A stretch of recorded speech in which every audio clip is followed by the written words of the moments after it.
je voudrais vous inviter à vous abonner à cette page et à recruter d'autres gens qui vont s'abonner. Pour quelle raison? Parce que c'est une chaîne qui est consacrée à la dézombification du peuple noir. Vous savez, en ma qualité de théologien, d'historien et d'expert en management public, je décide de mettre toute mon énergie et toute l'équipe qui travaille avec moi décide aussi de mettre toute son énergie à la dézombification du peuple noir. L'émission s'appelle Lumière sur le monde. Eh bien, cette lumière, ce n'est pas moi. Cette lumière, c'est le travail que nous faisons ensemble. Lorsque tout à coup, on réalise qu'on nous a roulé dans la farine, on réalise qu'on nous a trompés pendant, n'est-ce pas, des siècles, et que tout à coup, nous prenons conscience de nos ressources, nous prenons conscience de notre identité, et ayant pris conscience de tout cela, nous prenons la décision de partager ce que nous sommes, ce que nous comprenons avec les autres. Donc, nous avons besoin d'avoir une masse critique d'hommes et de femmes noirs réveillés qui vont changer, n'est-ce pas, leur pays respectif pour la gloire de nos ancêtres. Nos ancêtres méritent cela. Ils se sont sacrifiés pour nous et c'est à nous aujourd'hui de prendre le relais. Comment on le fait? On le fait en se dézombifiant et en dézombifiant les autres. Je vous invite donc à liker ce qui se fait sur cette chaîne, à le sharer, à le partager avec les autres, à vous abonner et si vous l'avez fait déjà, à recruter d'autres qui vont s'abonner. On est ensemble, on garde le moral car tant que va le moral, tout va.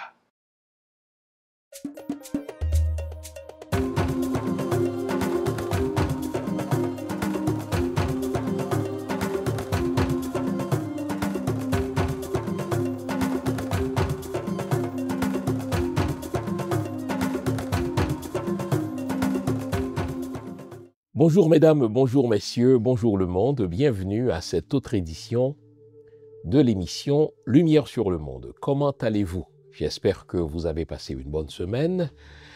J'espère aussi que vous allez nous consacrer la prochaine heure à l'analyse de l'actualité haïtienne. Tenez, cette semaine a ramené le 219e anniversaire de l'assassinat du fondateur de la nation haïtienne, le très bien-aimé empereur Jean-Jacques Dessalines. Évidemment, l'émission d'aujourd'hui ne sera pas consacrée à la biographie de l'empereur. Nous allons tenter, au contraire, de tirer un certain nombre de leçons de sa vie et nous demander en quoi la vie de l'empereur peut nous inspirer dans cette situation, ma foi, chaotique que nous traversons. Comprenez que pour nous, les Noirs, nous ne parlons jamais des morts. Nous célébrons la vie.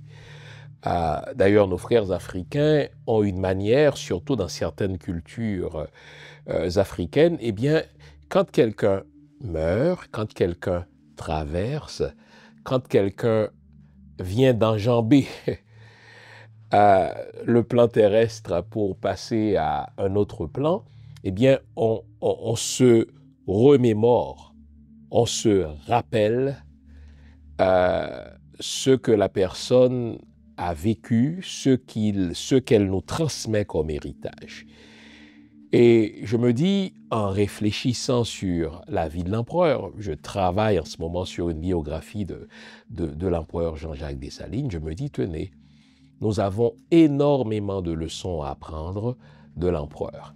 Et plutôt que de parler de sa mort, plutôt que de parler des circonstances dans lesquelles il a été assassiné, je préfère ranimer le flambeau du patriotisme de l'empereur, ranimer le flambeau de son amour pour son peuple, ranimer le flambeau de son engagement pour un État nègre en Amérique, un État où il ferait bon vivre pour tout le monde.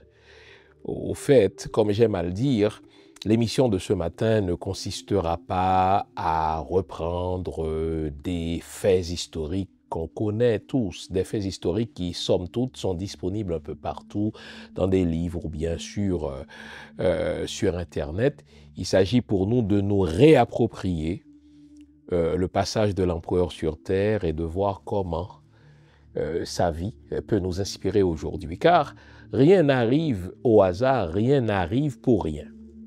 Il n'est pas de peuple qui se construise, il n'est pas de peuple qui se renouvelle sans qu'il ne s'inspire de son histoire, sans qu'il ne s'inspire de son passé. Arrêtez de croire que l'histoire n'appartient qu'au passé, que c'est inutile de rappeler ce qui s'est passé. Faux. Aux États-Unis, on va encore parler de George Washington, on va encore parler de Thomas Jefferson, on va encore parler de Ronald Reagan. Eh bien, en Chine, on va parler de Mao, pour ne citer que ces exemples-là. Pourquoi nous les Haïtiens, qui avons fait ce que personne n'a fait, nous les Haïtiens qui représentons, comme je l'ai dit la semaine dernière, le centre même du monde, nous avons un destin manifeste. Pourquoi devrions-nous avoir honte de revisiter notre histoire pour nous en inspirer?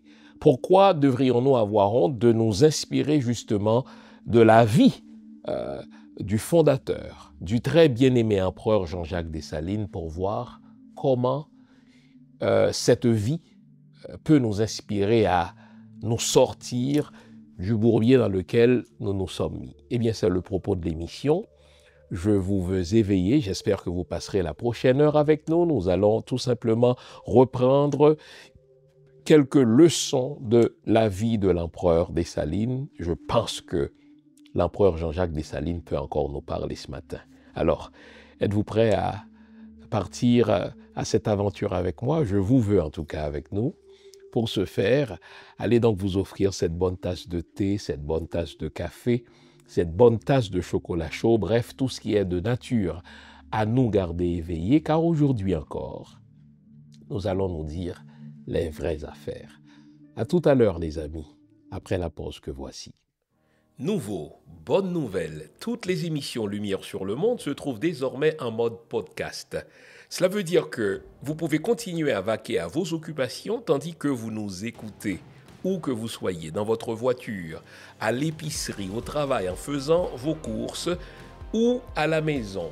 Toutes les émissions Lumière sur le Monde en français et en créole sont en mode podcast. Vous les trouverez sur Apple Podcast, Spotify, Podcast Index, Google Podcast, Amazon Music, Stitcher et les autres. Nous sommes partout en mode podcast. Il n'en tient qu'à vous. Nouveau, bonne nouvelle, Lumière sur le Monde est en podcast.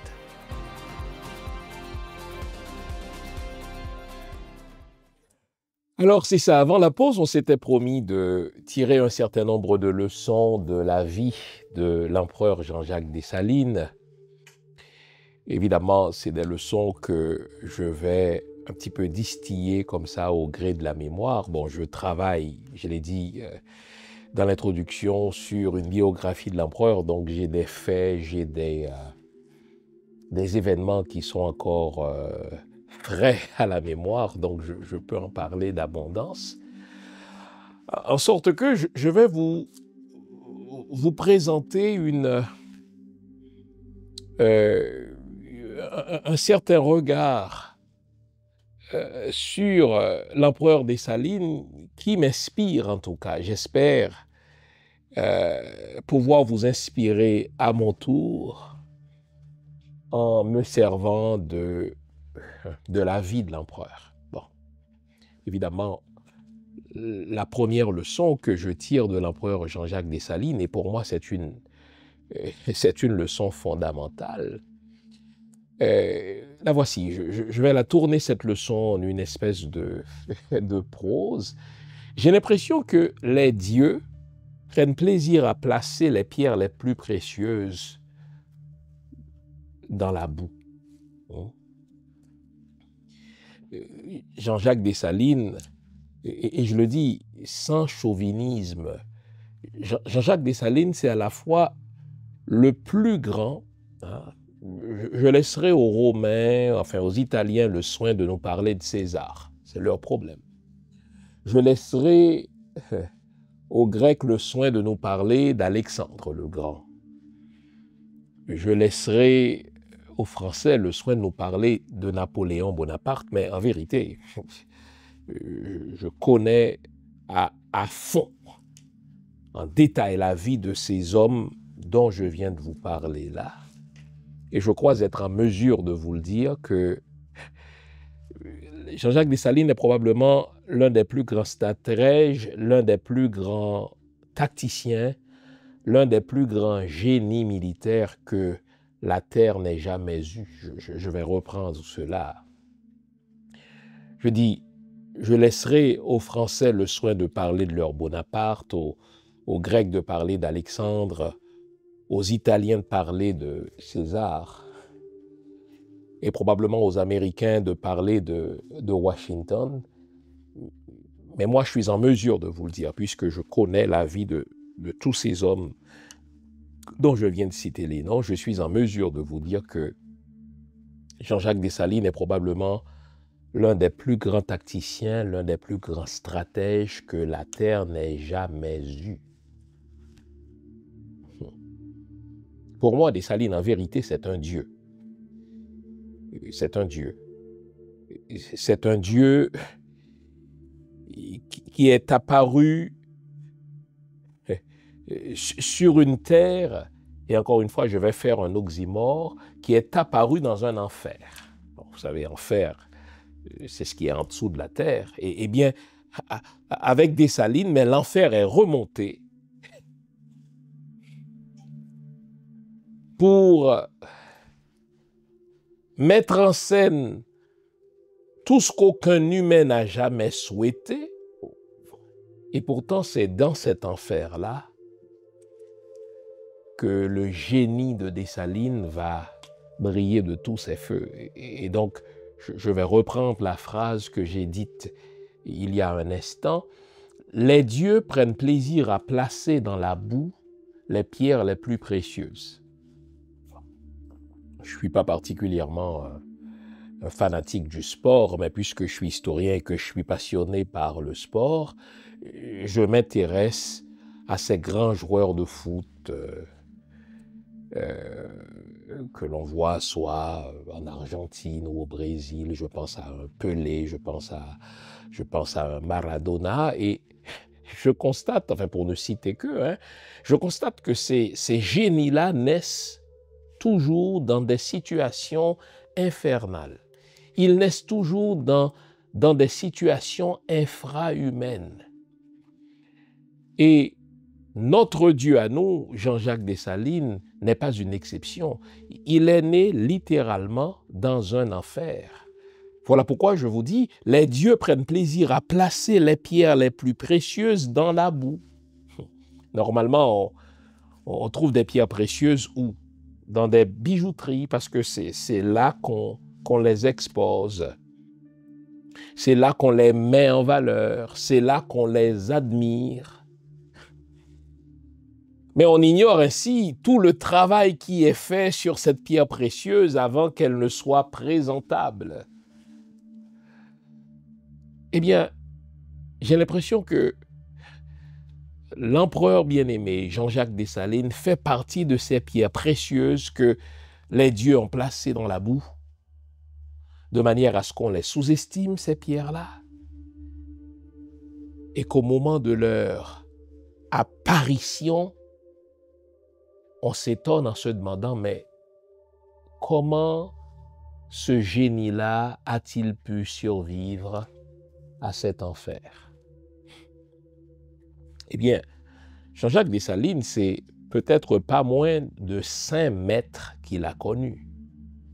On n'est jamais sûr des parents de Jean-Jacques Dessalines. Dans le cas du gouverneur Toussaint Louverture, on connaît son père, on connaît sa mère, on sait dans quel contexte il a été élevé. À bien des égards, le gouverneur Toussaint Louverture, même s'il est né esclave, a été un esclave, encore une fois, cela me brise le cœur de le dire, c'est un oxymore, a été un esclave privilégié, puisque très tôt, il était fait gardien des bêtes, donc ce n'était pas un esclave des champs. Très tôt, on va identifier, on va s'apercevoir de sa très grande intelligence, de son intelligence hors du commun, et donc on va faire de lui, le gouverneur Toussaint, un cocher. Mais quant à l'empereur bien-aimé, celui dont je vous parle aujourd'hui et dont on va s'inspirer de la vie, c'est tout à fait le contraire. On spécule sur ses parents. J'ai l'impression que l'empereur lui-même ne sait même pas trop qui est son père. Il parle jamais de son père biologique, de son géniteur. Il ne parle jamais de sa mère. Alors donc on déduit que sa mère serait morte peut-être lors de sa venue au monde. Et c'est Tante Toya, plutôt, une femme extraordinaire qui l'a élevée. Et à chaque fois que la vie, c'est ce que nous dira l'empereur lui-même, à chaque fois que la vie les sépare, le petit Jean-Jacques de Tante Toya, eh bien, la vie trouve toujours une façon de les remettre ensemble. Bon, vous me direz qu'il y a des orphelins qui réussissent bien leur vie. Il y a des orphelins qui excellent. Oui, je n'en disconviens pas. Mais dans le cas de Jean-Jacques Dessalines, il ne s'agit pas seulement d'un enfant qui ignore tout de sa mère biologique, qui ignore tout de son géniteur, mais il s'agit d'un enfant qui naît dans l'enfer de Saint-Domingue. Il souffrait que je vous rappelle qu'au moment où Jean-Jacques Dessalines prend naissance, eh bien, à Cormier, dit-on, tout près de la Grande Rivière du Nord, en tout cas dans le Nord, eh bien, au moment où Jean-Jacques Dessalines prend naissance, eh bien, la colonie de Saint-Domingue compte environ 500 000 esclaves. Et là, c'est pas pour rien que on appelait Saint-Domingue la perle des Antilles. C'était jamais la perle pour les esclaves, c'était la perle pour la métropole. Parce que c'est la colonie qui roulait à fond.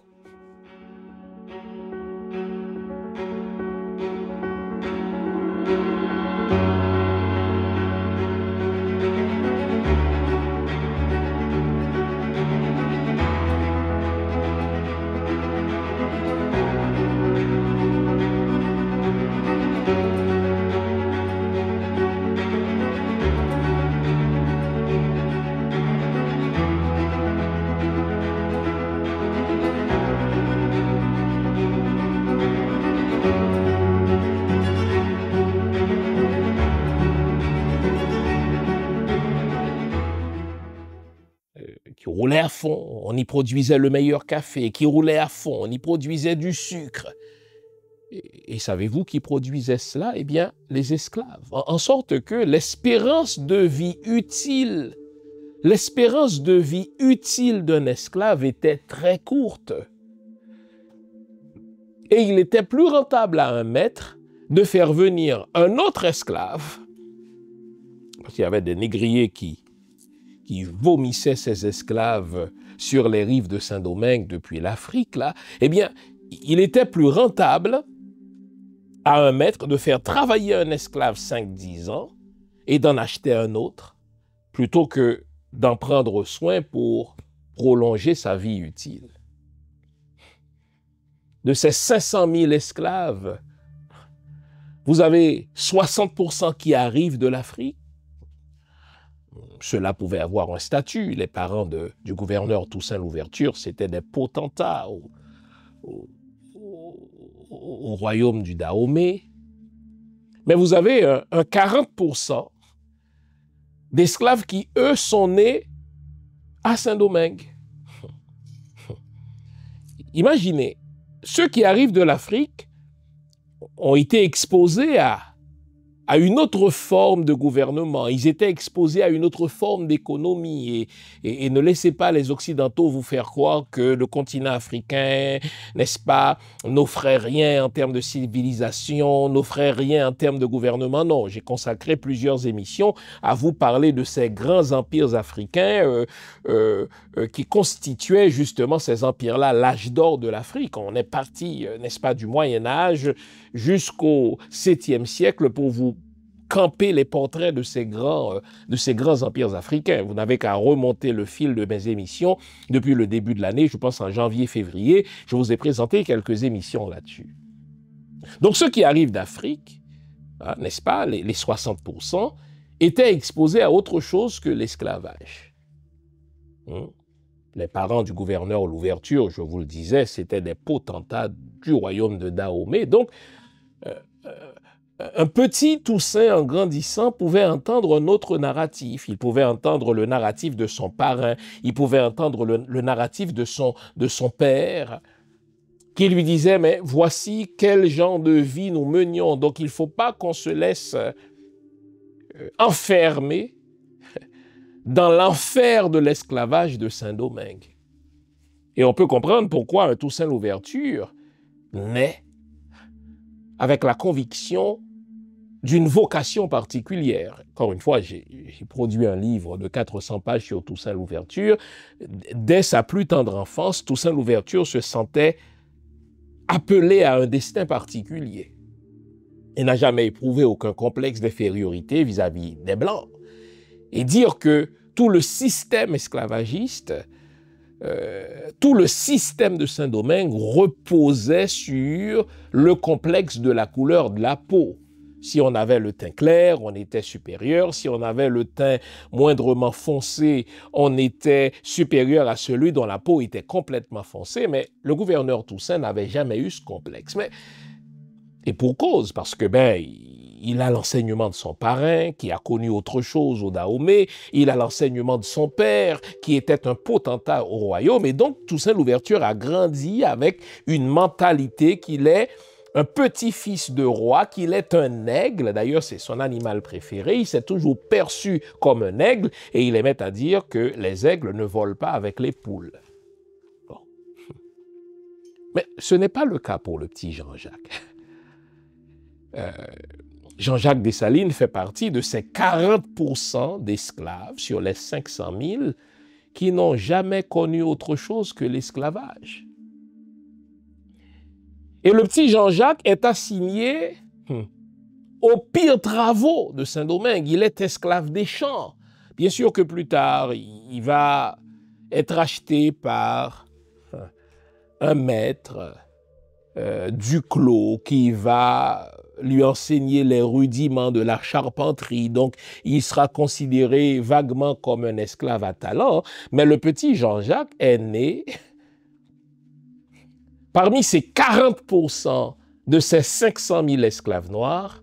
Eh bien, le petit Jean-Jacques n'a jamais vu autre chose que l'esclavage. Dès sa venue au monde, l'Église, parce que l'Église était mise au service de l'esclavage, la politique, l'économie, tout, donc son environnement lui faisait croire que si tu as la peau foncée, si tu es né noir, tu es condamné à rester au bas de l'échelle.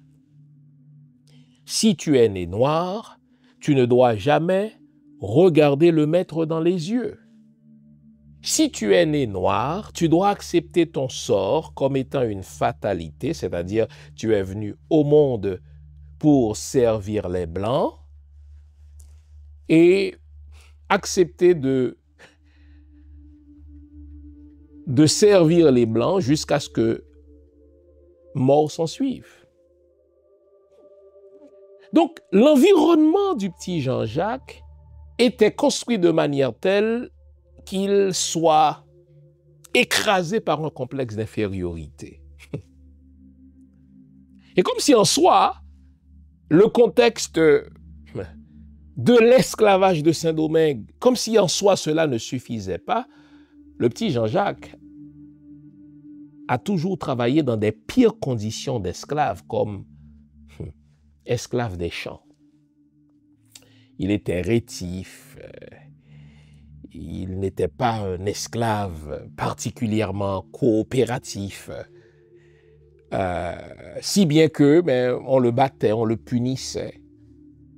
Et l'empereur Jean-Jacques aimait à rappeler les coups de fouet qu'il a subis, il aimait à montrer les cicatrices, les stigmates de l'esclavage sur sa peau, justement.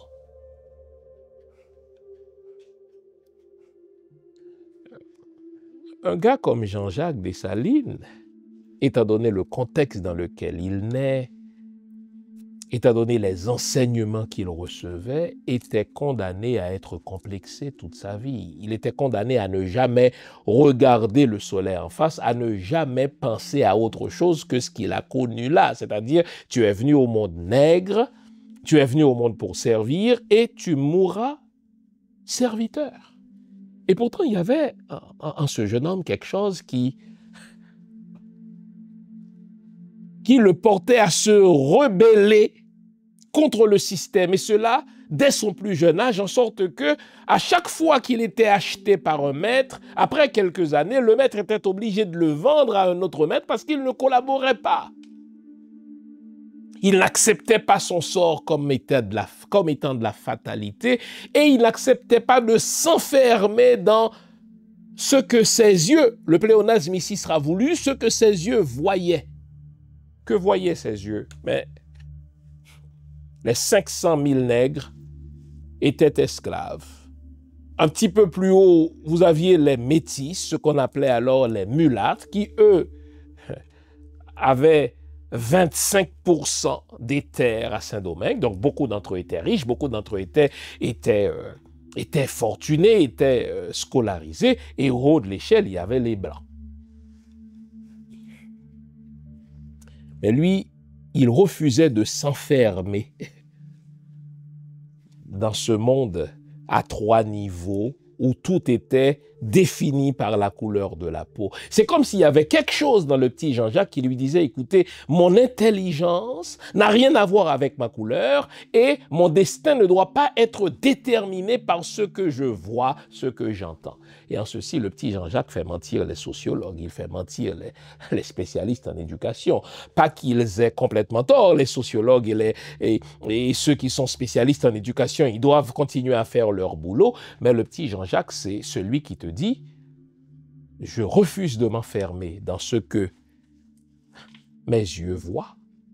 Je refuse de m'enfermer dans ce que mes oreilles entendent. Je refuse de m'enfermer dans ce que la société me propose comme modèle. Je vais créer un autre modèle. C'est ainsi qu'il va toujours se rebeller contre l'esclavage. Et quand on se rebellait contre l'esclavage, les punitions étaient terribles.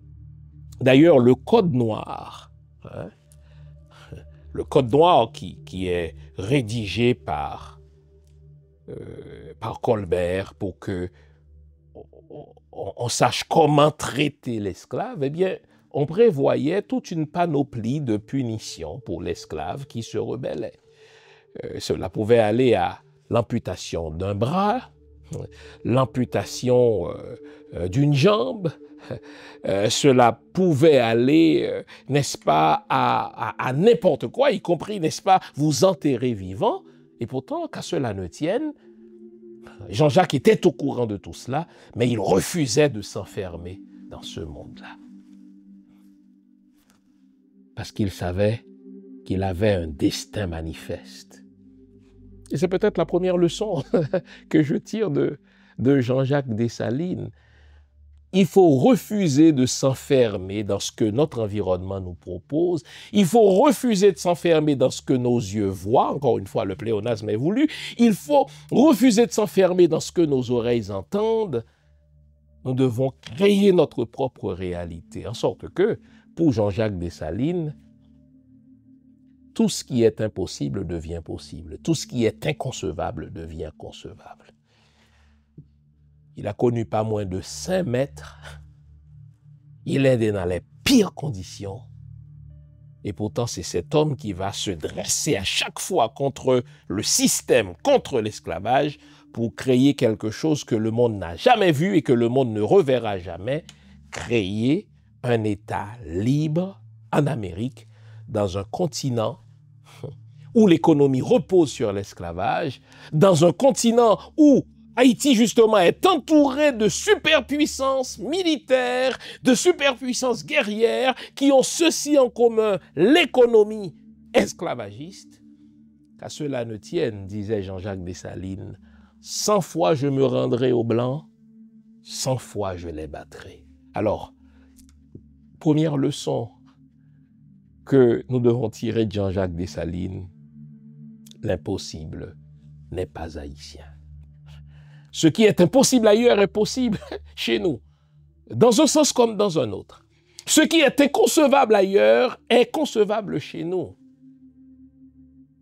Et ce qu'on n'a jamais vu dans l'histoire est vu en Haïti. On prend une pause, on revient avec notre très bien-aimé empereur. À tout à l'heure, les amis. Vous nous l'avez demandé, nous avons le plaisir de vous apprendre que désormais, nos émissions, toutes nos émissions, sont disponibles avec des sous-titrages en 3 langues, en français, en anglais et en créole. Nous sommes conscients que l'émission Lumière sur le Monde est devenue une véritable plateforme familiale autour de laquelle des parents et des enfants se réunissent pour s'informer de ce qui se fait en Haïti, en Afrique ou ailleurs dans le monde. Pour vous faciliter la vie, nos émissions sont désormais disponibles avec des sous-titrages en 3 langues, français, créole et anglais. Nous progressons avec vous, nous marchons avec vous, de manière à relever nos communautés et nos peuples. Nouveau, toutes nos émissions sont disponibles avec des sous-titrages en français, en anglais et en créole. Avant la pause, on a vu un Dessalines qui refuse de s'enfermer dans ce qu'il voit, dans ce qu'il entend, qui refuse de s'enfermer dans ce que son environnement immédiat lui propose comme modèle. Il crée son propre modèle. Mais il y a autre chose qu'on doit retenir de l'empereur Dessalines. Pour passer de l'esclave à l'empereur, il y a un apprentissage à faire. Et on dit dans les sciences de l'éducation, il n'y a pas de voie royale dans l'apprentissage. Même si tu es né génie, c'est Einstein qui disait souvent ce qu'on appelle le génie, ce qu'on appelle l'inspiration, c'est 95% de transpiration et 5% d'inspiration. Donc, même si tu es un génie et probablement parce que tu es un génie, mais tu dois te mettre à l'école des autres. Je vous ai dit que c'est pas moins de 5 maîtres que le petit Jean-Jacques va connaître, pas moins de 5 maîtres qu'il a connus, et l'un d'entre eux va être celui qui était le gendre de Toussaint Louverture. Vous savez, encore une fois, il n'y a pas de hasard dans l'histoire. Toussaint Louverture, je vous le disais, était privilégié. Il faisait partie de cette poignée de Noirs qui avaient acheté leur liberté et qui pouvaient mener des affaires prospères.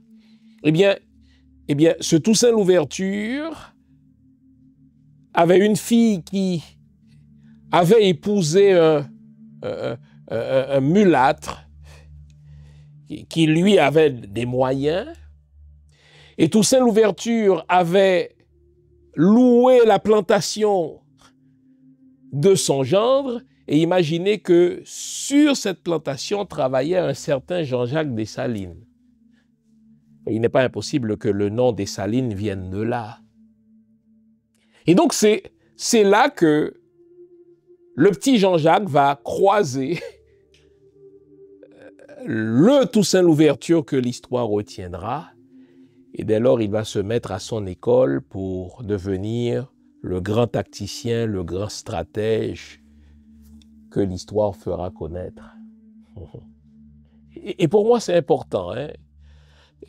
Souvent, on se précipite vers ce que l'on croit être notre destin, on se précipite vers ce que l'on croit être notre vocation, mais on ne prend pas le temps de se former, on ne prend pas le temps de faire le nécessaire apprentissage. Ce n'était pas le cas d'un Jean-Jacques Dessalines. Et pour moi, une autre leçon importante à tirer de Jean-Jacques Dessalines, c'est la nécessité de l'apprentissage. Tu es né avec un certain talent, peut-être un talent certain en musique, mais tu dois t'imposer le devoir d'apprendre un certain nombre de leçons. Tu es né avec une disposition naturelle pour le sport, tu es peut-être né avec une disposition naturelle pour le leadership. Tout le monde voit en toi un leader, un meneur, mais cela ne devrait pas t'empêcher, au contraire, cela devrait te commander de te mettre à l'apprentissage des autres. Et la vie va placer Jean-Jacques à l'école de Tantoya, mais aussi de l'école de Toussaint Louverture. En sorte que lorsque la révolte des esclaves a éclaté en août 91, révolte dans laquelle Toussaint Louverture est très impliqué comme leader, aux côtés de Boukman, aux côtés de Jean-François, aux côtés de Biassou, eh bien, Jean-Jacques était déjà sous l'influence de Toussaint Louverture et ce Toussaint qui, comme on le sait, va apprendre l'art militaire occidental du côté des Espagnols, qui va revenir du côté des Français, eh bien, ce qu'on constate, c'est que Jean-Jacques le suivait dans toutes ses pérégrinations, comme soldat, comme homme de main de Toussaint Louverture, mais c'est précisément grâce à cet apprentissage qu'au départ, ma foi, que dis-je, qu'à la déportation de Toussaint Louverture, Jean-Jacques Dessalines va s'imposer comme le leader incontournable à Saint-Domingue, sans qui on ne pouvait rien faire et avec qui on pouvait tout faire. Même un Napoléon, depuis sa France, entendait parler de Jean-Jacques Dessalines, si bien que, il a confié une mission secrète à Leclerc, entre autres, d'accorder une attention particulière à cet homme pour l'utiliser à sa cause et l'assassiner plus tard. La nécessité de l'apprentissage. Je ne peux m'empêcher de faire ce lien avec ce qu'on voit. Je regarde les gens du CPT, c'est des gens de qui on est en droit d'attendre beaucoup. Il n'y a personne, en tout cas beaucoup d'entre eux, en tout cas la majorité d'entre eux, ont déjà fait l'expérience de l'État.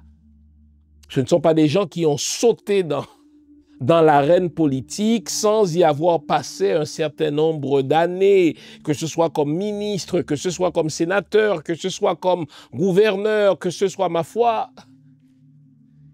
Et pourtant, on a l'impression que ces hommes-là n'ont absolument rien appris de la gestion de l'État.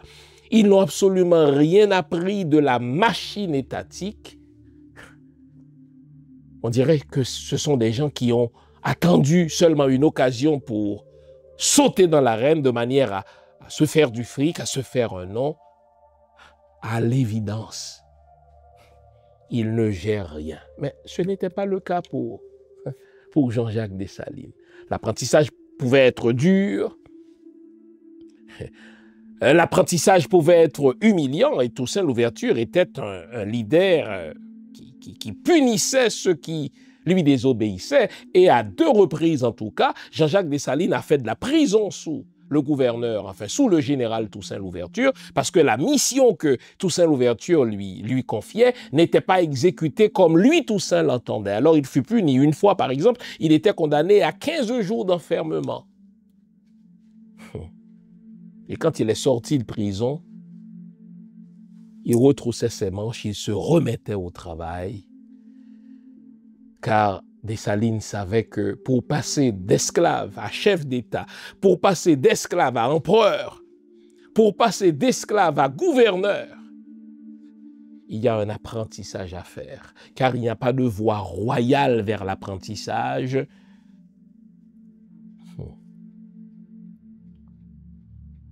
On apprend avec des larmes, on apprend dans la souffrance, mais les fruits de l'apprentissage sont toujours doux, ils sont multiples. Et là, pendant cet apprentissage, l'empereur Dessalines va découvrir comment dresser les puissances les unes contre les autres. Pendant cet apprentissage, il va découvrir la vraie nature des hommes. Il va savoir que, mais voyez-vous, la principale motivation des humains, ce sont des intérêts et qu'il faut prendre le temps d'identifier les intérêts, surtout en matière politique. C'est ce qui va lui permettre de comprendre que, mais pour un blanc, ce qui compte, c'est l'économie. Il a dit une fois à la blague, vous pouvez décapiter la maman d'un blanc, vous pouvez décapiter la mère d'un blanc, mettez sur une balance 2 sacs de café et sur l'autre balance la tête de sa mère, il verra même pas la tête de sa mère. Ce qui l'intéressera, c'est le prix du café. Mais cela, il a découvert dans ses tractations, dans les tractations en tout cas de Toussaint avec les Blancs, il a découvert cela, n'est-ce pas, dans des jeux d'intérêts opposés des Anglais vis-à-vis des Français, des Espagnols vis-à-vis des Français, des Américains vis-à-vis des Anglais. Et il a compris que si on doit tirer son épingle du jeu, il faut savoir dresser les intérêts les uns contre les autres. En tout cas, il a fait l'école de l'art de la guerre avec Tante Toya. Il a fait l'apprentissage de l'art de la guerre occidentale avec Toussaint Louverture. Il a, n'est-ce pas, appris la charpenterie tandis qu'il était esclave. Et c'est galon en tant que militaire. Il est parti de simple soldat pour devenir général, n'est-ce pas, même dans l'armée de Napoléon Bonaparte. Eh bien, ceci n'est pas arrivé en un jour, il a appris. Eh bien, quand on aspire à devenir leader, il ne faut pas dédaigner l'apprentissage. Quand on aspire à servir son pays, il y a un apprentissage à faire. Il faut savoir écouter, il faut savoir vivre dans l'ombre des autres. Au fait, s'il est une chose à retenir de Jean-Jacques Dessalines en parlant d'apprentissage, avant de devenir premier, ce qu'il sera en vérité, il faut accepter d'être second. Il ne faut pas croire que les missions importantes qu'on va découvrir plus tard dans les rapports de Jean-Jacques Dessalines avec Toussaint Louverture, il ne faut pas croire que les missions ont toujours été de grandes missions éclatantes, comme celle, n'est-ce pas, d'aller conquérir le Sud, comme celle d'aller, n'est-ce pas, se battre contre l'armée de Leclerc, en tout cas à la crête à Pirot. Non, il y avait des missions beaucoup moins éclatantes que ça, il y avait des tâches beaucoup plus humiliantes que cela, et lorsque Dessalines ne les faisait pas, ne les accomplissait pas comme Toussaint Louverture l'entendait, mais ce n'est pas compliqué, Toussaint Louverture l'enfermait en prison. Il était sûrement humilié. Il a pleuré un certain nombre de fois.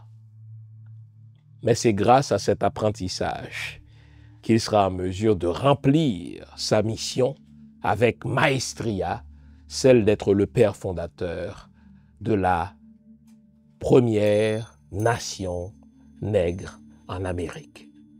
Une autre pause. On revient avec une autre leçon de Jean-Jacques Dessalines. Vous l'aurez remarqué, on a changé notre site web. Sur le site web, vous trouverez plusieurs onglets. L'onglet Accueil vous souhaite la bienvenue et tout de suite après, vous tombez sur l'onglet Biographie. Alors là, vous avez une idée des études que j'ai faites. Ensuite, vous avez l'onglet Boutique. Dans l'onglet boutique, vous trouverez mes livres. Jusqu'à présent, j'en ai écrit 14. Toujours dans la boutique, vous aurez aussi accès au type de formation que j'offre, soit à des individus ou à des entreprises. Vous avez aussi l'onglet événements. À l'onglet événements, on vous dit ce que je fais, où je le fais et quand je le fais. Comme ça, si je présente une conférence quelque part, si je donne une formation quelque part, vous le savez. Mais ça, c'est à venir.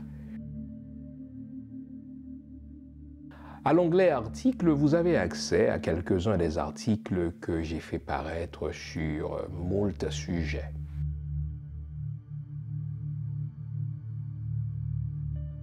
Vous trouverez aussi mes audios. Au fait, les audios, ce sont les anciennes émissions que j'ai présentées à la radio CPAM et que vous avez appréciées. Ce sont des émissions que j'ai présentées sur toutes sortes de sujets allant de la spiritualité à la mystique, de la mystique à la religion, en particulier la religion chrétienne, le judaïsme et un petit peu d'islam aussi. Donc vous trouverez de tout cela. Et enfin, à l'onglet émissions, vous avez accès aux diverses chroniques ou aux divers liens par lesquels je présente des chroniques, que ce soit à la radio, à la télé ou sur les médias sociaux. Enfin, vous avez l'onglet Contact qui vous permet de me contacter soit par email ou par les médias sociaux. Le nouveau site de Jean Fils-Aimé, c'est le vôtre.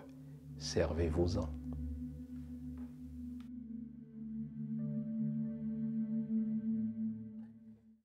Une autre leçon très importante à retenir de Jean-Jacques Dessalines, c'est que très tôt, cet homme-là a identifié une cause plus grande que lui-même pour laquelle il allait se battre toute sa vie.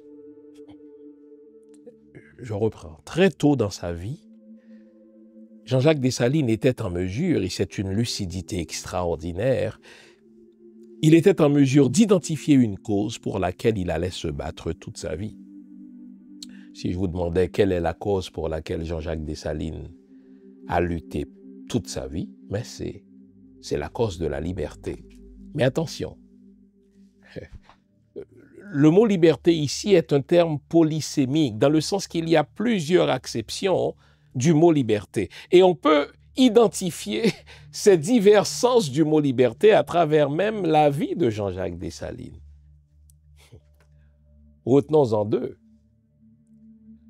De sa naissance jusqu'au 1er janvier 1804, eh bien, liberté pour Dessalines veut dire non à l'esclavage. D'ailleurs, c'est à cela qu'il s'est voué toute sa vie.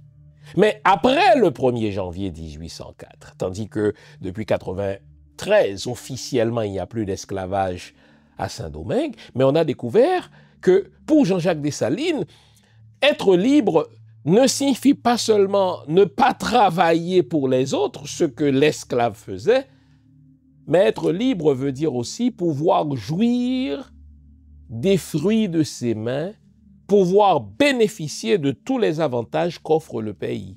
Et c'est entre autres pour cela, comme on le sait, qu'il va mourir. Être libre, c'est aussi avoir une terre. Être libre, c'est avoir un métier que l'on exerce. Être libre, c'est avoir une famille que l'on peut nourrir. Être libre, quoi? C'est être bien dans sa patrie. Et donc, je disais, une leçon importante à retenir de Jean-Jacques Dessalines, c'est que très tôt, il a identifié une cause pour laquelle il allait se battre. Vous savez, la vie a vraiment un sens quand on identifie une cause pour laquelle on allait se battre. La vie a un sens quand on sait pourquoi on est venu sur Terre. Eh bien, la vie de Dessalines avait un sens, même si à bien des égards, c'était une vie infernale, parce qu'il savait qu'il était entré dans le monde pour conquérir la liberté de son peuple. Aussi a-t-il dit, moi j'ai vengé l'Amérique. Cette Amérique qui est la terre qui a abreuvé le sang de ses frères et sœurs. Cette Amérique qui est la terre qui a abreuvé la sueur de ses frères et sœurs. Cette Amérique qui a enrichi les Blancs et appauvri les Noirs. Il a dit, moi, je vais venger cette Amérique. Cette Amérique qui a vu le génocide de quoi?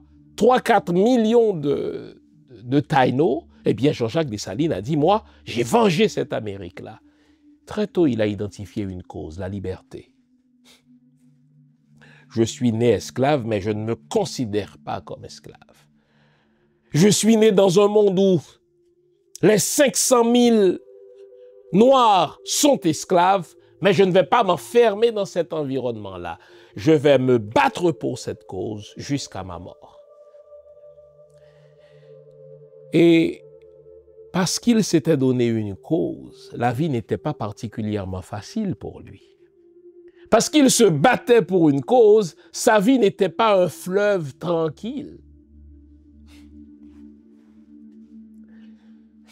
Encore une fois, il faut faire le lien. Je regarde ceux qui sont au pouvoir aujourd'hui. Je regarde les ministres. D'ailleurs, ils oublient que le mot ministre veut dire serviteur.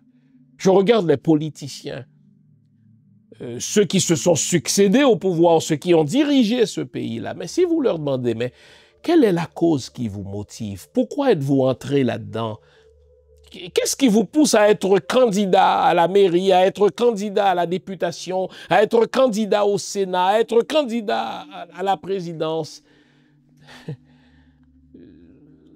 Souvent, c'est des raisons tellement mesquines, c'est des raisons tellement personnelles. C'est souvent, on le voit avec les gens du CPT, c'est souvent des gens qui n'avaient plus un sou et qui avaient besoin de regarnir leur caisse, etc.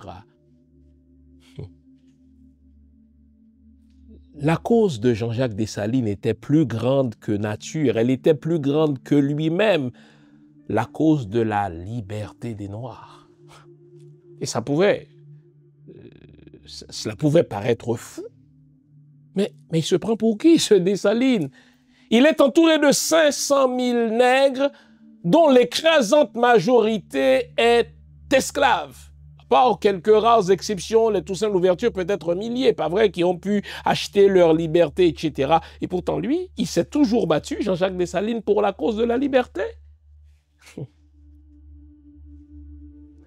Et si vous le suivez dans ses pérégrinations, c'est toujours la liberté des Noirs qui le motive. Sa vie n'est pas un fleuve tranquille, loin de là. Lorsqu'il a suivi Toussaint Louverture à Saint-Domingue, du côté espagnol, ce n'est pas tant parce qu'il aimait les Espagnols, mais parce qu'il croyait en la promesse des Espagnols,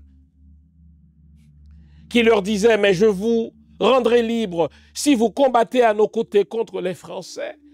Lorsqu'il est passé du côté des Français avec Toussaint Louverture, c'est encore la même promesse, parce que la France venait de dire, écoutez, j'abolis l'esclavage partout sur mon territoire. Alors là, croyant en la liberté, il est passé du côté des Français.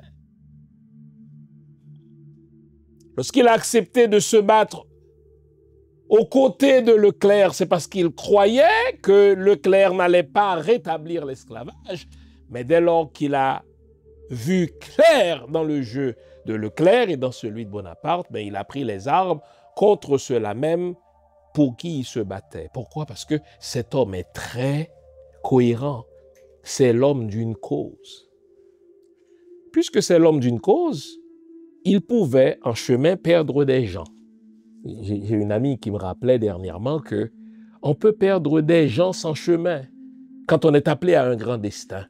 Mais il faut éviter de perdre son chemin à cause des gens. Et si vous regardez, Jean-Jacques Dessalines a perdu des hommes en chemin. Dans la poursuite de cette cause, il se battait pour la liberté, mais il y avait des gens de qui il était très proche et contre qui il a dû se battre. Il avait des gens de qui il était très proche, qu'il a dû punir.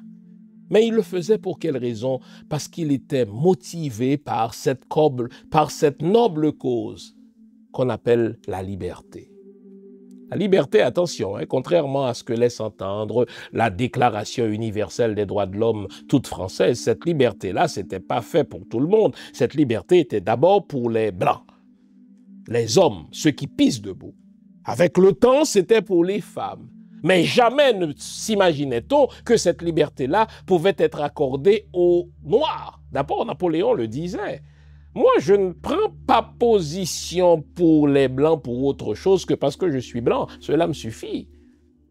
Et il a même écrit que si j'ai fait l'expédition, la plus grande expédition française d'ailleurs vers Saint-Domingue, c'était pas tant parce que je détestais l'ouverture, ce n'était pas tant parce que je détestais son idée de gouverner Saint-Domingue, non. C'était pour bloquer l'ascension des Noirs parce que cela allait envoyer un très mauvais exemple dans le monde. Napoléon n'a pas caché son intention que pour lui, les Noirs n'étaient pas assez mûrs pour la liberté. Il l'a toujours dit. Et pourtant, les Français l'honorent comme un héros. Et pour moi, c'est un tyran, c'est un assassin, c'est un petit homme. Notre Jean-Jacques Dessalines combattait pour la liberté pour tous. Il accueillait les Polonais. Ces Polonais qui sont arrivés pourtant avec Leclerc pour combattre les Noirs à Saint-Domingue. Lorsque les Polonais ont découvert que Dessalines, lui, était mu par une cause beaucoup plus universelle, celle de la liberté pour tous, eh bien, ces Polonais se sont rangés dans son camp et après l'indépendance, il les a accueillis, imaginez, comme Haïtiens. Il était si mu par cette cause noble qu'est la liberté qu'il a écrit à Thomas Jefferson, alors président des États-Unis, pour lui offrir d'acheter la liberté des 3 millions de nègres qui étaient esclaves dans les plantations, en particulier dans le sud des États-Unis. Et après l'indépendance, la liberté revêtait un autre sens. Ce n'était plus se battre contre les chaînes physiques, puisque ces chaînes-là avaient sauté depuis 1993 officiellement. Mais pour lui, la cause pour laquelle il allait se battre et pour laquelle il allait mourir, c'est que cette liberté-là devait s'inscrire dans la glaise du réel. Être libre, ce n'est pas seulement n'être plus esclave. D'ailleurs, c'est ce qu'il disait. Vous avez osé être libre, soyez libre par vous-même et pour vous-même. Être libre pour Jean-Jacques Dessalines, cela voulait dire avoir sa propre terre. Hein?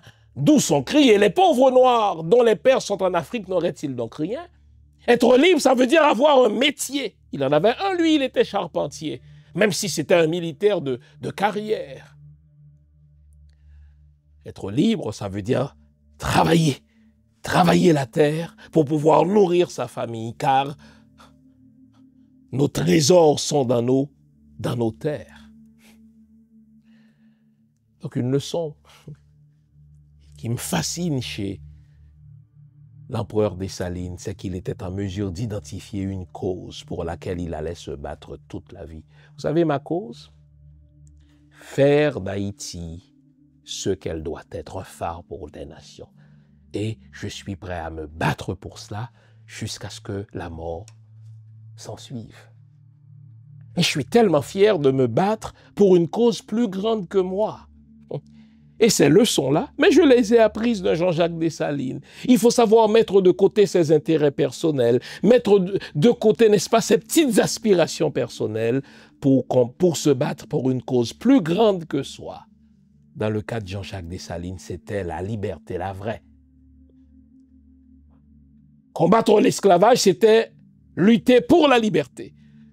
Se battre pour l'indépendance de cette terre, c'était se battre pour la liberté. Se battre pour que tous les Noirs aient une portion de terre, c'était se battre pour la liberté. Se battre pour que chaque Haïtien ait fait l'apprentissage d'un métier. Chaque Haïtien puisse travailler sa propre terre de manière à nourrir sa famille. Voilà les causes pour lesquelles l'empereur Jean-Jacques Dessalines se battait. Allons-y pour une autre leçon. Vous vous demandez où trouver mes livres simples sur mon site, prioritairement, www.jeanfils-aimé.com. Vous avez accès à tout ce que j'ai écrit. Où que vous vous trouviez dans le monde, nous livrons partout où c'est possible. Vous pouvez aussi avoir accès à mes livres par Amazon.ca. C'est un excellent cadeau à se faire ou à faire aux autres. Servez-vous-en. Une autre leçon que je retiens de Jean-Jacques Dessalines, et cette leçon-là, elle est cardinale, elle est centrale pour nous aujourd'hui, c'est que rien n'est impossible quand on se donne les moyens de le réaliser. Je le reprends, rien n'est impossible quand on se donne les moyens de le réaliser. Vous connaissez cette phrase? Je vous la donne. Tout le monde disait que c'était impossible jusqu'à ce que quelqu'un vienne qui ne savait pas que c'était impossible. Alors il l'a fait et tout le monde a découvert que c'était possible. Il y a là une allitération, elle est voulue. Tout le monde disait que c'était impossible. Jusqu'à ce que quelqu'un vienne qui ne savait pas que c'était impossible, alors il l'a fait et tout le monde a vu que c'était possible. C'est ça la vie de Jean-Jacques Dessalines. Où avons-nous jamais vu des armées noires battre des armées européennes? Jamais. Où avons-nous vu une colonie d'esclaves se révolter victorieusement contre ses maîtres? Jamais. On a vu d'autres esclaves se révolter, mais cette révolte a été écrasée dans le sang.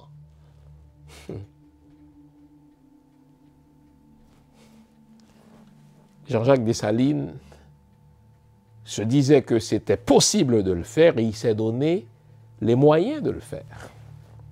Donc la révolte de 1791 va se poursuivre jusqu'en novembre 1803. C'est donc l'apothéose. Et c'est là où Dessalines a fait quelque chose dont on disait qu'il était impossible. Et puisque pour Dessalines, rien n'est impossible, quand il se donne les moyens de le réaliser, alors il a fait ce qui était impossible.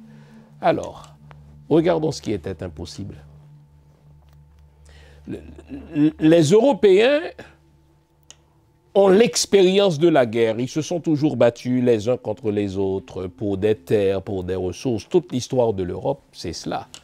Le très détestable, le très exécrable Nicolas Sarkozy, qui va prendre quelques années de vacances en prison, l'a reconnu à ses dépens. Il a dit, écoutez, le continent le plus violent, c'est le continent européen. Et c'est vrai. C'est des guerres tribales qu'ils appellent guerres mondiales, mais c'est des millions de personnes que les Européens ont tuées parce que c'est ça la civilisation européenne. C'est une civilisation qui est bâtie sur la violence, qui est bâtie sur le pillage, qui est bâtie sur la rapine, etc. Et donc, les Européens ont ceci de particulier qu'ils se sont toujours battus. Et donc, ils connaissent ça, la guerre. Parfois, c'est l'armée anglaise qui va s'imposer, d'autres fois, c'est l'armée française. Et au moment où l'on se parle, l'armée française est l'armée la plus redoutable. On parle de l'armée de Napoléon, l'homme qui met à genoux l'Europe, en sorte que les Européens ont dû se liguer pour l'emporter contre Bonaparte à Waterloo. Donc, si quelqu'un devait conseiller Jean-Jacques Dessalines, il lui dirait, écoutez, là, arrête de rêver. Aucune armée révolutionnaire non européenne n'a jamais battu une armée européenne. Aucune révolte d'esclaves n'a été couronnée de succès, là. Toutes les révoltes, au contraire, ont été écrasées dans le sang. Pensez à des révoltes aux États-Unis, pensez à d'autres révoltes, n'est-ce pas, dans les colonies, en Guadeloupe, en Martinique, elles ont été écrasées dans le sang. Jean-Jacques Dessalines aurait dit, c'est impossible parce qu'on ne s'est pas donné les moyens.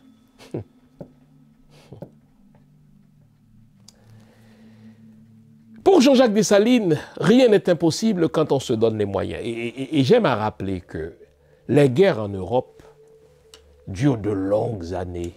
Guerre de 100 ans, guerre de 7 ans. Plus près de nous, Première Guerre mondiale, guerre tribale européenne, 1914-1918, c'est quand même 4 ans. Deuxième guerre tribale européenne, qu'on appelle improprement la Deuxième Guerre mondiale, la guerre de 1939-1945, c'est quand même 6 ans. Imaginez, les Alliés ont mis 6 ans pour en venir à bout des nazis. 6 ans. Et là, on parle de l'armée américaine, on parle de l'armée anglaise, enfin les alliés, pas vrai? Quand Jean-Jacques Dessalines devait se battre contre la plus grande armée, la plus redoutable, une armée raciste, une armée qui n'avait pas de règles, l'armée de Napoléon, dirigée dans un premier temps par Leclerc et dans un deuxième temps par Rochambeau, c'est une armée qui faisait manger les Noirs par des chiens. C'est une armée qui noyait les soldats. C'est une armée qui amenait les soldats dans des bateaux et qui les asphyxiait en les gazant. Vous savez, les Juifs ont été gazés, mais c'est nous qui avons subi cette première expérience-là. L'armée de Napoléon n'avait pas de règles. Napoléon disait qu'il fallait tuer tous les Noirs de 9 ans et plus. Donc il n'y avait pas de règles là. Dessalines a battu la plus grosse expédition française, l'armée la plus redoutable, avec un général exécrable, sans pitié. Je vous le donne en 1000. Il y a eu la guerre de 7 ans en Europe. Guerre au terme de laquelle la France a dû céder ses colonies d'Amérique aux Anglais, entre autres le Canada. Il y a eu la guerre tribale européenne de 14-18, la deuxième guerre tribale européenne 39-45, je vous le donne en 1000. En combien de temps, pensez-vous, l'armée de Dessalines est-elle venue à bout de la plus grande armée d'Europe d'alors? Je ne vous entends pas, non. 8 heures. La bataille de Vertières a commencé à 4 heures du matin. 4 heures du matin. Et ce qui est intéressant, c'est que dans les jours qui ont précédé la bataille de Vertières, Dessalines voyageait déjà. Ce n'est pas que Dessalines s'est reposé quelques jours avant de lancer la bataille de Vertières, non. Il était en voyage partout à travers la colonie jusqu'à ce qu'il soit arrivé dans le nord. Et les hommes qui ont accompagné Dessalines, les Capois la mort, les Christophe n'étaient pas non plus en train de se reposer avant le 18 novembre 1803. Ils étaient sur un pied de guerre sans repos, là. Donc la bataille de Vertières a commencé le 18 novembre 1803 à 4 heures du matin. Et le même 18 novembre 1803 à 2 heures de l'après-midi, ça veut dire à l'intérieur de 8 heures, Rochambeau s'est rendu. Il a dit, vous êtes plus fort que nous, vous avez gagné. 8 heures. Connaissez-vous une seule guerre au monde qui ait duré 8 heures? Non. Quand je vous dis que Haïti, c'est la terre d'un destin manifeste. Quand je vous dis que Dessalines, c'est le plus grand génie, le plus grand tacticien, le plus grand stratège que l'histoire n'ait jamais connu, que la terre n'ait jamais vu. Vous voyez que je ne parlais pas à travers mon chapeau, là. La guerre, enfin, la bataille de Vertières a commencé à 4 heures du matin, un 18 novembre 1803. Elle n'a pas pris fin le 18 novembre 1804 ou 6 mois plus tard ou 3 mois plus tard. Non. Le jour même, à 2 heures de l'après-midi, Rochambeau levait son drapeau blanc en disant « Waouh, vous avez gagné ». Et il était à ce point humilié par cela, parce que Rochambeau avait une histoire. C'est quand même un noble, Rochambeau. Qu'il entre en France en disant « Voilà l'homme qui a été humilié par les nègres ». Cela, il ne l'acceptait pas. C'est tellement vrai que, malgré le fait qu'il a reconnu la victoire des nègres à Vertières, vous savez, il s'est rendu au général anglais Commodore. Ce qui est impossible est possible, dit Dessalines, quand on se donne les moyens. Alors, vous comprenez pourquoi, moi, ces petits salopards, ce sont de petits salopards, ces petits criminels, qui doivent être au nombre de quoi? 200, 300, peut-être 1 millier. de petits salopards entre les mains de qui on dépose des armes, vous pensez que ces hommes-là peuvent me faire renoncer à l'idée d'une nouvelle Haïti? Voyons, on peut régler ce problème-là en 30 jours.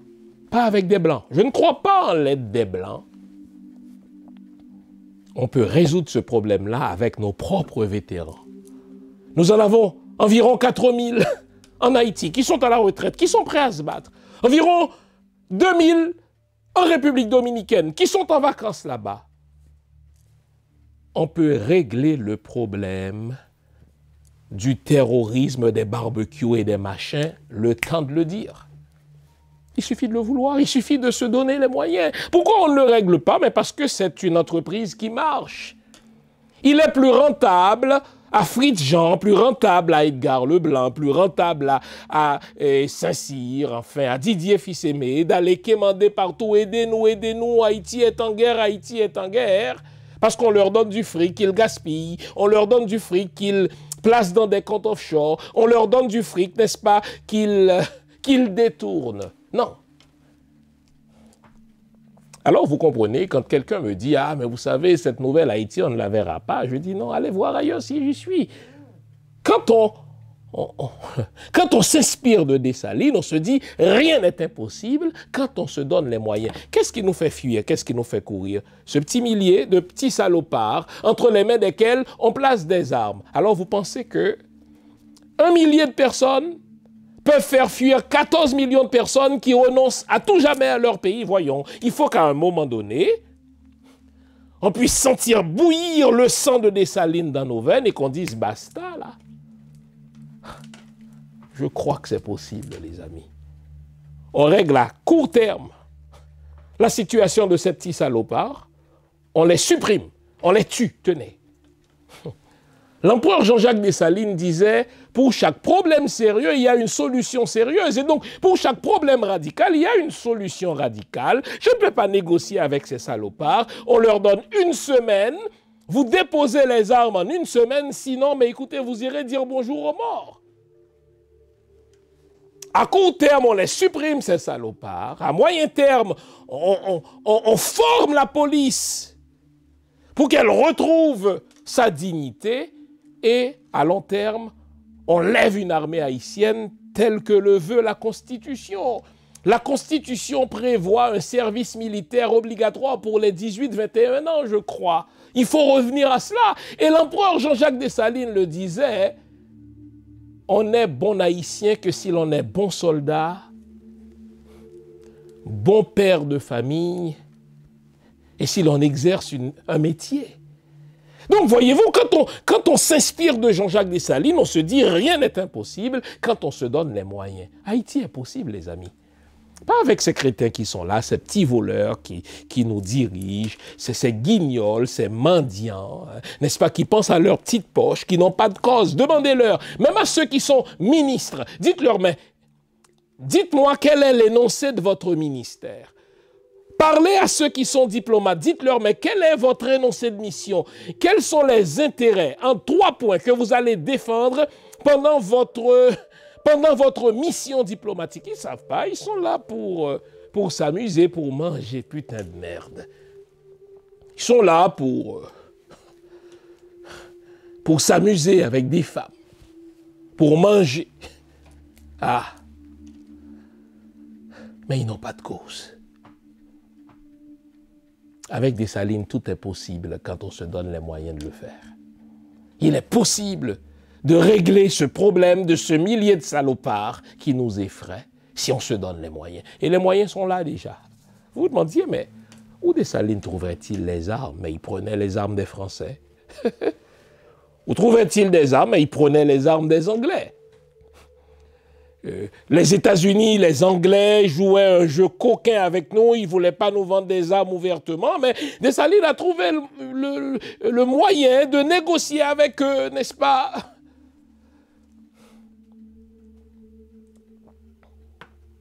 Tout est possible. La nouvelle Haïti est possible. On a fait un 8 heures, seul. Ce que tous les Européens ont mis plusieurs semaines, plusieurs heures à faire, battre l'armée de Napoléon. Et vous savez, cette cicatrice, cette blessure qu'on a foutue aux Français, elle est inoubliable. Elle est inoubliable. Ils nous en veulent à mort. Et pas seulement eux, les Blancs. Comment osent-ils défier l'ordre du monde? Comment osent-ils défier le postulat de l'infériorité des Noirs par rapport aux Blancs? Tout cela est possible grâce à un Dessalines. Et donc pour moi, ce n'est pas Dessalines, c'est Dieu Saline. Vous me voyez tout enflammé, pas vrai? Puis jamais découragé quant à l'avenir d'Haïti, jamais. Je peux avoir, comme tout le monde, une nuit, jamais plus qu'une.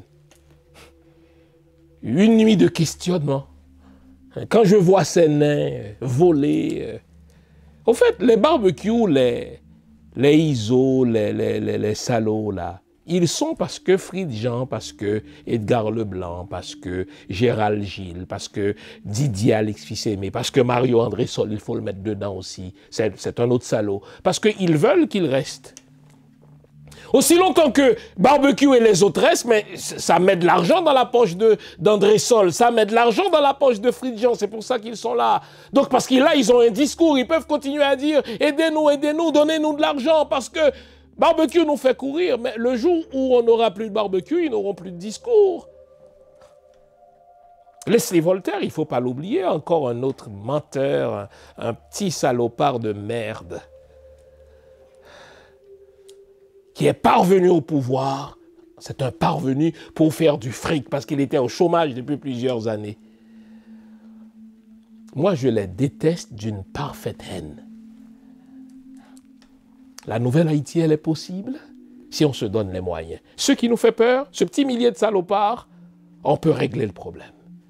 On a nos vétérans. Il faut seulement une volonté politique qui mette un terme à cette mentalité d'assistanat et qui dise c'est possible et on va se donner les moyens de le faire. Les amis, les Salines m'inspirent, pas vous? Gardons le moral, les amis, car tant que va le moral, tout va. Bonne semaine, au revoir. Vive Dessalines, vive le peuple haïtien, vive Haïti.